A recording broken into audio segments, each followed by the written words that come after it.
It was, he knew, likely a meaningless thing to say. But Chris Watts said it anyway. He was sorry for murdering his pregnant wife, Shanann Watts, and their 2 young daughters.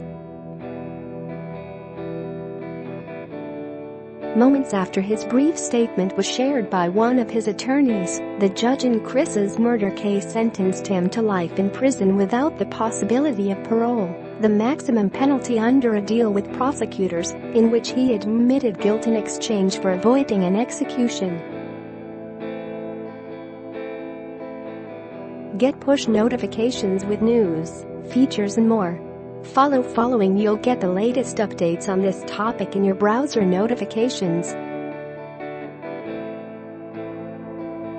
Mr. Watts has asked us to share this morning that he is devastated by all of this, his public defender told the court on Monday morning in Weld County, Colorado, 2 weeks after he pleaded guilty to his charges. Although he understands that words are hollow at this point, he is sincerely sorry for all of this, his attorney said. Asked by the judge if he wanted to make a statement himself, Chris, 33, declined. Chris's comments came near the end of his sentencing, where the judge described the slayings in vivid terms. His family and Shanann's family also gave emotional statements. Prosecutor Michael Rourke described for the court how Chris strangled 34-year-old Shanann, his wife of nearly 6 years, with his bare hands not long after she returned home from a weekend work trip. Bella and Celeste, the couple's 2 young daughters, were smothered by their father, Rourke said, with Bella fighting for her life as Chris murdered her. I've been a judicial officer now for starting my 17th year, and I could objectively say that this is perhaps the most inhumane and vicious crime that I have handled out of the thousands of cases that I have seen, said Judge Marcelo A.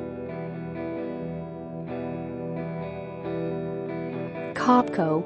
Nothing less than a maximum sentence would be appropriate, and anything less than that maximum sentence would depreciate the seriousness of this offense, Kopko said.